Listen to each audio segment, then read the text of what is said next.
40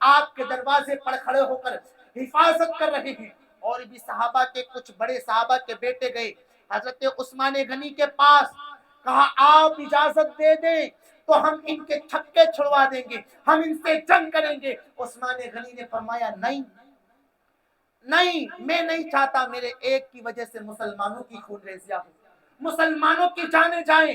اگر جنگ ہوتی بھی ہے تو مجھے تو شہید ہونا ہی، اس لیے کہ حضور نے فرمایا تھا عثمان کو دردناک طریقے سے شہید کیا جائے گا، دردناک طریقے سے میرے عثمان کو شہید کر دیا جائے گا۔ آج عثمان ذوالنورین کے وہاں پانی نہیں ہے، وہ عثمان ذوالنورین جنہوں نے دنیا میں رہ کر 2 مرتبہ جنت خریدی، 2 مرتبہ جنت خریدی۔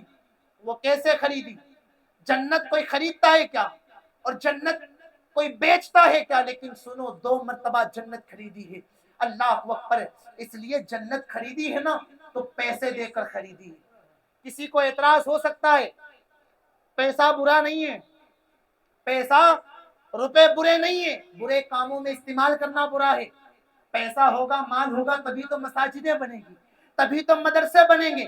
لیکن اللہ نے دولت دی تو اس کا مطلب نہیں اسے فضول خرچ کرتے رہو، اس کی راہ میں خرچ نہ کرو، بلکہ اللہ کے رسول کی حدیث ہے السخی حبیب اللہ، سخی اللہ کا دوست ہوتا ہے۔ اور اللہ کے رسول فرماتے ہیں بخیل چاہے عبادت کرتا ہو، متقی ہو، جیسا بھی ہو، پابندی نماز کرتا ہو، لیکن بخیل ہے تو وہ اللہ کا دشمن ہے۔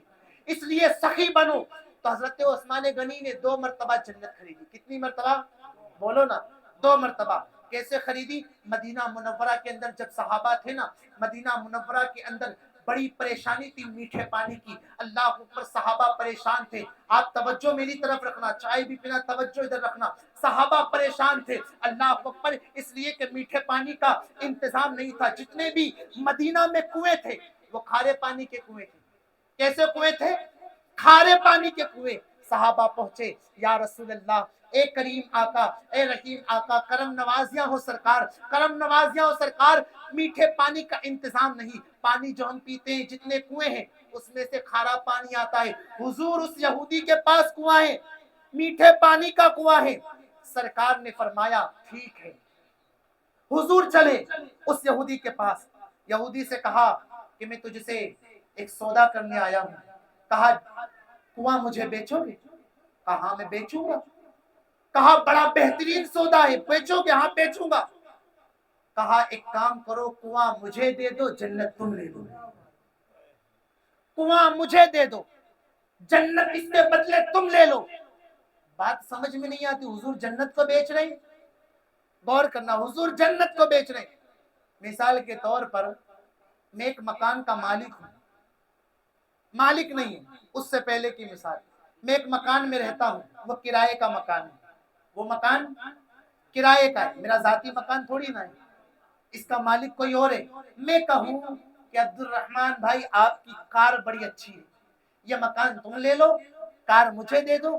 مکان مالک کیا کہے گا؟ حافظ صاحب بھاڑے پر دیا ہے، کرائے پر دیا ہے، تمہارا اپنا نہیں ہے، اپنا ذاتی نہیں ہے۔ آپ سمجھو میری بات، حضور کی شان کیا ہے؟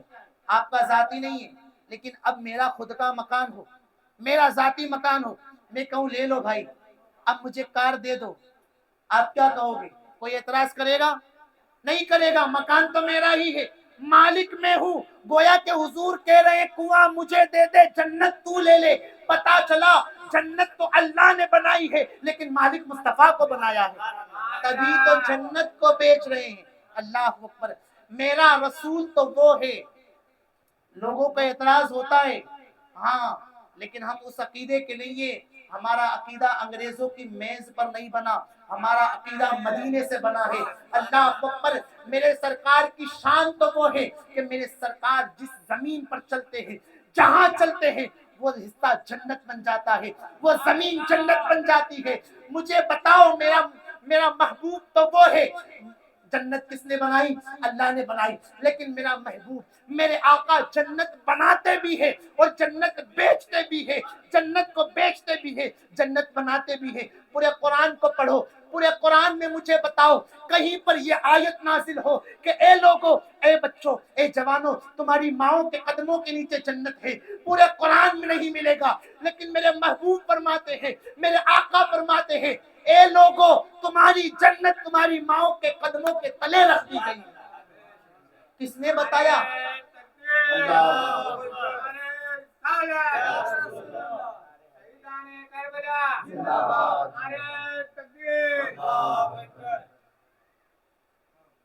کس نے بتایا کہ ماؤں کے قدموں میں جنت ہے؟ یہ میرے سرکار نے بتایا ہے۔ تو حضرت عثمان غنی کی بات کر رہا تھا، یہودی نے منع کر دیا کہ یہ سودا منظور نہیں ہے۔ عثمان غنی آئے، صحابہ نے کہا عثمان ایسی ایسی ایسی بات ہے۔ حضور گئے تھے، منع کر دیا یہودی نے، فوراً گئے، یہودی کو پیسے دی، رقم دی، دینار دیا اور واپس آئے۔ واپس آئے، کہاں آئے؟ حضور کی بارگاہ میں۔ سرکار آپ کسی سودے کے لیے گئے تھے؟ آپ کوئی سودے کے لیے گئے تھے؟ ہاں گیا تھا۔ حضور وہ سودا صرف اس کے لیے ہے کہ ہر کسی کے لیے؟ سودا صرف اس کے لیے کہ ہر کسی کے لیے؟ حضور نے فرمایا عثمان مجھے تو کنویں سے مطلب ہے، کنواں جو دے گا میں جنت اسے دے دوں گا۔ کہا حضور پھر میں جنت خرید کر آیا ہوں، مالک بن کر آیا ہوں۔ حضور میں کنواں خرید کر آیا ہوں، اس کا مالک بن کر آیا ہوں، کنواں میں دیتا ہوں، جنت آپ دے دیں۔ عثمان غنی نے اس طرح جنت کو خریدا، مسلمانوں کو پانی وقف کیا۔ آج بھی مدینہ منورہ کے اندر عثمان غنی کے نام سے کئی چیزیں موجود ہیں۔ جنت البقیع کا قبرستان جس میں امام حسن آرام کر رہے ہیں، جس میں بڑے بڑے اکابر صحابہ آرام کر رہے ہیں، جس میں ماں بی بی فاطمہ الزہرا کا مزار ہے، وہ جنت البقیع کی جگہ بھی حضرت عثمان غنی نے مسلمانوں کو خرید کر وقف کیا تھا۔ آج وہ عثمان جو لوگوں کو پانی کے لیے میٹھا کنواں خرید کر لوگوں کو وقف کیا تھا، آج وہ عثمان غنی پر پانی بند ہے، وہ عثمان غنی پر پانی بند کر دیا گیا ہے۔ اللہ اکبر۔ کئی دن گزر گئے، اب یہ کوہرام مچا رہے تھے بلوائی، باہر ہنگامہ مچا رہے تھے کہ کچھ 2-3 بلوائیوں نے موقع پا کر چھت کے اوپر سے چڑھتے، سامنے سے جانے کی تو طاقت نہیں، شیر خدا کے شیر کھڑے تھے۔ علی کا گھر بھی وہ گھر ہے جس گھر کا ہر ایک بچہ جہاں پیدا ہوا شیر خدا معلوم ہوتا ہے۔ کس کی ہمت ہوتی کہ خالو جان کے گھر میں گھس جائے؟ ہاں کسی نے تیر بھی چلایا تھا، امام حسن کو لگا تھا، لیکن وہ بلوائی جانتے تھے اگر ہم نے ان سے ٹکراؤ کیا تو لڑائی ہو جائے گی، جنگ ہو جائے گی، اور وہ شیر خدا کے شیر کی طاقتوں کو جانتے تھے۔ ارے 22,000 یزیدی 72 کے مقابل میں اتارے گئے، وہ جانتے تھے ان سے لڑا نہیں جا سکتا، ان سے لڑنا ہے تو پہلے انہیں بھوکا رکھو، پہلے انہیں پیاسا رکھو۔ خدا کی قسم شیر خدا کے شیروں کے حلق کے نیچے پانی کے قطرے اتر جاتے، وہ 22,000 کا لشکر نظر نہیں آتا۔ وہ جانتے تھے۔ اللہ اکبر۔ لیکن موقع پایا، کہاں سے گھسے؟ چھت پہ سے گھسے، حضرت عثمان ذوالنورین کو شہید کیا، تماچے مارے۔ اللہ اکبر۔ عثمان غنی کے چہرے پر تماچے مارے گئے۔ اللہ اکبر۔ پھر آپ کو شہید کیا گیا۔ جب شہید ہو رہے تھے نا تو آپ کی بیوی حضرت نائرہ باہر نکل کر لوگوں کو بلا رہی تھی، پکار رہی تھی امیر المومنین کو شہید کیا جا رہا ہے۔ لیکن بلوائیوں نے ایسی پلاننگ کی کہ قرآن چلم چھوڑ کر رہے تھے، آوازیں نکال رہے تھے تاکہ کسی کو پتہ نہ چلے اور کام بھی ہو جائے۔ اسی طرح حضرت عثمان غنی کو 18 ذی الحجہ کو شہید کر دیا گیا۔ اب یہاں پر لوگ کہتے ہیں عثمان غنی کو شہید کیا گیا تو بڑے بڑے صحابہ کہاں تھے؟ بڑے بڑے صحابہ کیا کر رہے تھے؟ مدینہ میں تھے نا عثمان غنی، اور انہیں شہید کیا گیا۔ میرے عزیزوں میں بتا دوں بلوائیوں نے ایسی پلاننگ کی، ایسی سازش کی کہ انہیں شہید کریں گے تو ماہ ذی الحجہ میں کریں گے، اس لیے ماہ ذی الحجہ میں تمام صحابہ حج کے لیے جاتے، وہ حج کے لیے جائیں گے، یہاں پر ہم شہید کر دیں گے۔ اس طرح مسلمانوں کے تیسرے خلیفہ حضرت عثمان ذوالنورین کو پیاسا رکھ کر شہید کیا گیا۔ پروردگار عالم ہمیں ان کی قربانیاں سمجھنے کی اور اسے عام کرنے کی، اور جو باتیں میں نے کہی مجھے حق کہنے کی، پہلے مجھے عمل کرنے کی، بعد میں آپ کو عمل کرنے کی توفیق عطا فرمائے۔ استغفر اللہ ربی من کل ذنب واتوب الیہ، واخر دعوانا الحمد للہ رب العالمین۔ الصلاۃ والسلام علیکم۔ صلاۃ والسلام کے لیے کھڑے ہو جائیں۔